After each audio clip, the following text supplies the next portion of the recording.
Assalomu alaykum, hurmatli televizor ko'rguvchilar. Yaxshimsizlar? Dunyo Uyg'ur qurultiyi to'r televiziyasining kunlik xabarlar programmasiga hammanglar xush kelibsizlar. Men İftihar Abdurashid. Bugun payshanba. Hurmatli ko'ruvchilar, tövəndə diqqətinizlər kunlik xabarlar programmamızın təfsilatında bo'lsin.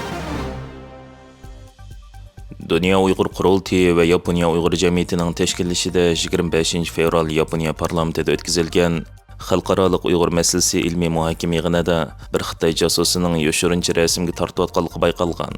Bu masala Yaponiya axborotlarida qiziq nuqtaga aylangan.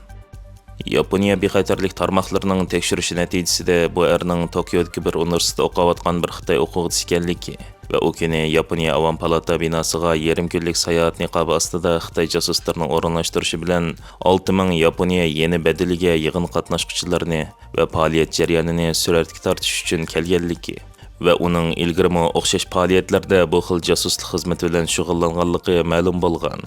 Bu vaqtdagi xabarlarda buning yolg'iz bu qitim pash bo'lgan bir voqea emasligi ta'kidlanib, Yaponiyada har qaysi universitetlarda o'qiyotgan buningdek o'quvchi siyoqidagi josuslarning davomliq Uyg'ur, Tibet, Mongol faoliyatchilarini va ularning harakatlarini sistemli nazorat qilganligi, namoyish va faoliyatga qatnashuvchilarni suratga tortadiganligi, bu orqali ularning vatandagi oilalariga besim ishlatilishi mumkinligi, shundaqla buning chegara hal qilgan bostirish ekanligi ilgari surilgan. Bu Xitoy josusining pash bo'lishi Yaponiya axborotlarida Xitoyning bu xil josuslik faoliyatlarini cheklaydigan kuchli qonun ramkasining yo'qligidan andish qo'zg'agan bo'lib, Yaponiyadagi har qaysi muhojirat jamiyatlarining faoliyatlarini Xitoy josuslarining nazorat qilishi, hatto tap tortmasdan parlament ichida josuslik voqeasining yuz berishi Xitoyning chegara hal qilgan bostirish harakatining Yaponiya parlament ichiga singib kirganligini va Yaponiyadagi bexatarlik va qonuniy bo'shliqlarning mavjudligini ko'rsatib berdi deb qaragan. Angliyaning Xitoyning mustamlikasi ostidagi vatanimiz Sharq Turkistonda qazilma turlariga mablag' solganligining oshkorlanishi xalqarada keng ko'lamda talash tortish qo'zg'adi.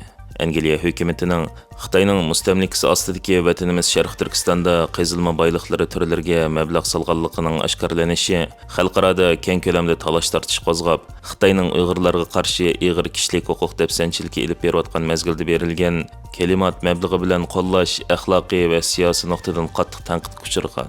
Xalqaro axborot vositalari buningga kelimat loyisimi yoki qazilma boyliq yordamimi degan savolni qo'yib, 2016 yildan 2018 yilgacha Angliya tarafidan karbon qo'yib berishni azaytish nomida mablag' solingan bu turlarning amaliyotda neft va qazilma boyliqlarni talon-taroj qilishni kuchaytirish uchun ishlatilganligini o'ttirib qo'ygan. Bu yangi tur bo'yicha so'yildirilgan karbon neft quduqlariga qo'yilib, neft elish miqdorini oshiradigan bo'lib, bu klimat siyosati nomi ostida ilib berilgan turlarning qazilma yiqilg'ularini ishlab chiqarishni vositali qo'llaydiganligi to'g'risida tanqidlarga sabab bo'lgan. Birleşken Devletler Teşkilatı, Kişilik Hukuk Teşkilatları ve xalqarалық dağlıq tədqiqatçılarının dokladlarında milyonlagan Uyg'urning atalmış qayta tarbiyalash lagerlarida tutib turilayotganligi va ig'ir kişilik hukuk dafsanchiligiga uchrayotganligi o'tirib qo'yilib, Xitoyning obrazi xalqarada xunuklaşayotgan bu ahvolda Angliyaning Sharq Turkistondagi neft va qazilma sohasiga solgan bu mablag'i faqat ekologiya va muhit nuqtasidan emas, balki axloq nuqtasidan savollarga duch kelgan. Bu haqda Angliyadagi siyosatchilar va kishilik huquq tashabbuschilari va parlament a'zolari hukumatning bu qarorini tanqid qilib, kishilik huquq dafsanchiliklari yuz berayotgan rayonlarda hukumatning angliyaliklarning boj va ommaviy mablag'ini ishlatishining qabul qilinmaydiganligini bildirgan. Bu masalaning oshkorlanish shaklimi talash tortish qo'zg'agan bo'lib, tadqiqotchilar hukumatning bu mablag' selish xotirasini hukumat torbatlaridan o'chirilgan sonliq ma'lumotlar orqali oshkorlagan. Angliya hukumati bu turlarning mavjudligini e'tirof qilgan bo'lsa-mu, ammo tafsiliy uchurlarni o'rtoqlashishni rad qilganlik uchun Angliyadagi siyosatchilar va kishilik huquq tashabbuschilari va parlament a'zolari tomonidan ommaviy chiqimlarning oshkorlanmaganligi haqida tanqidlarga sabab bo'lgan bo'lib, hukumatning klimat siyosati bilan kishilik huquq to'g'risidagi so'zlari o'rtasida ziddiyatlar mavjud. Klimatga munosabatlik mablag' solish turlari faqat muhitga bo'lgan ta'sir jihatdan emas, balki axloqiy va siyosiy oqibatlari jihatdan baholanish kerak degan o'ttirib qo'ygan. Xitoy taratqulardan xalq to'rining xabar qilishicha, tajovuzchi Xitoy G'uljidan Oqsug'uch bo'lgan temir yo'l qurilishining dastlabki loyihasini tasdiqlagan. Xitayning Sharq Turkistonga nopus yetkash va boyliq to'sh strategiyasining bir qismi sifatida davomlashayotgan qatnash ulahsizlar qurilishining jon tomiri bo'lgan Xitoy temir yo'l idorasi tarafidan elib berildigan vatanimizning G'uljidan Oqsugacha bo'lgan temir yo'l qurilishining dastlabki loyihasi tasdiqlangan. Bu Xitoy temir yo'li birinchi Charlash loyihalash instituti guruhi cheklik shirkati loyihalagan G'ulja Oqsu temir yo'lining dastlabki loyihasi bo'lib, Xitoy tarafidan janub bilan shimolni tutashtiradigan Tangir tog'ining temir yo'l to'ri bo'shliqini to'ldiradigan strategik temir yo'li turi deyilgan. Bu qurilish ayni vaqtda Tangir tog'ining ekologiyalik tangpongliqini buzib, Xitoy davlat manfaati va Xitoy millati yadroligidagi iqtisodiy taraqqiyotga xizmat qilib, aziz vatanimiz Sharq Turkistonni bulang-talang qilish, qazilma boyliqlarning ichilishi va Xitoyga yo'tkashini tezlatish, Sharq Turkistonga Xitoy oqqonlarini texmi ko'p yo'tkash uchun xizmat qildiganligi aniq. Yevropa Ittifoqiga a'zo davlatlarni nishon qilgan tor hujumlarga qarshi yangi jazo tadbirlarini yo'lga qo'ygan.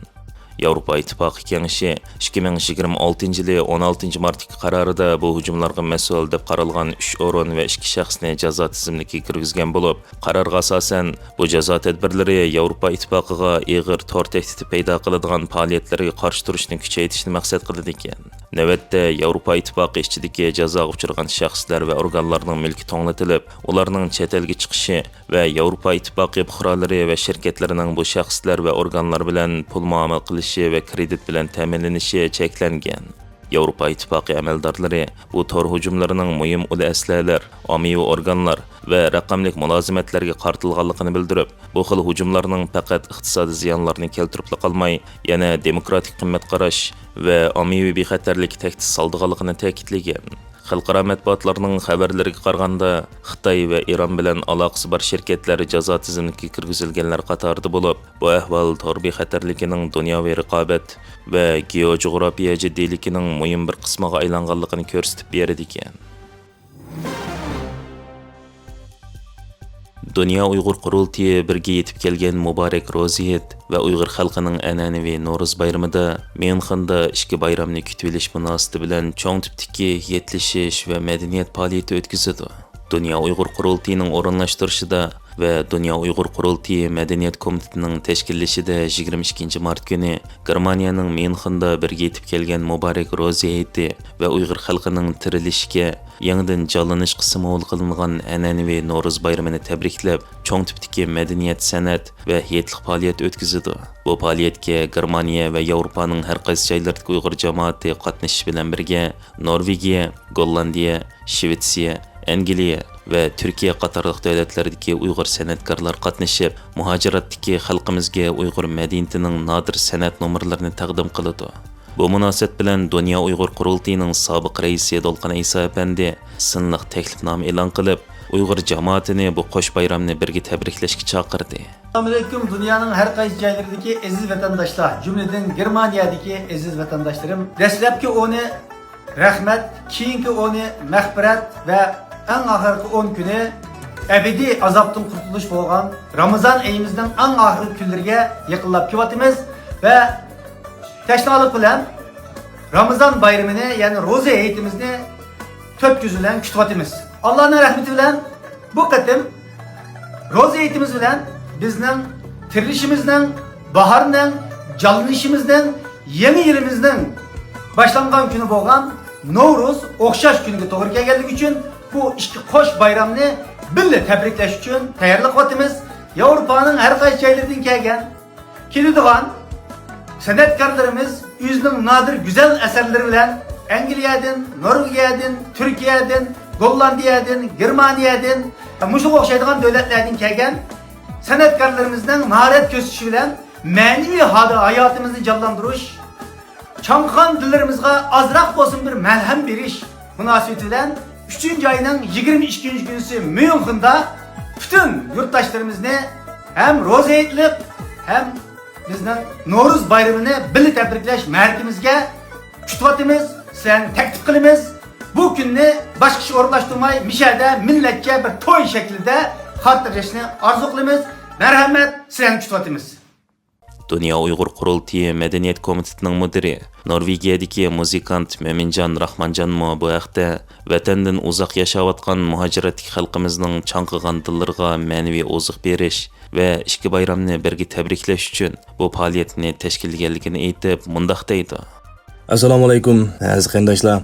Alloh xolisa biz mush 3-oyning 22-kuniga Myunxenda shu yetliq va Nuruzliq to'y ma'rakamizni jamoatchilikka beradigan bir ko'ngil so'g'imiz, o'zimizning vatandan, o'zimizning to'proqlaridan olib chiqqan shu Uyg'ur san'at, Uyg'ur madaniyatini yana o'z xalqimizga qaytarib berish maqsadida bir faoliyat olib bormoqchi.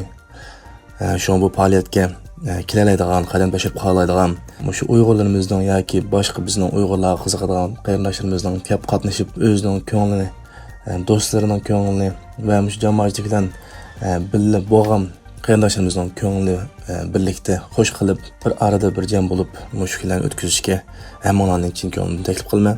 O'zimizning jamoatchiligining bir yilda texmi yaxshi, texmi usulliq xizmati va aqliy kuchining joyida turib o'zini kuchli qilib yashash uchun o'sha ko'ngil oziqqa ehtiyoj bor. Hörmətli görürmənlər, yuqorida diqqətinizə günlük xəbərlər proqramımızın təfsilatını sunduk. Kelər qıtımlıq sanımızgacha görüşkiç aman bolğaysızlar.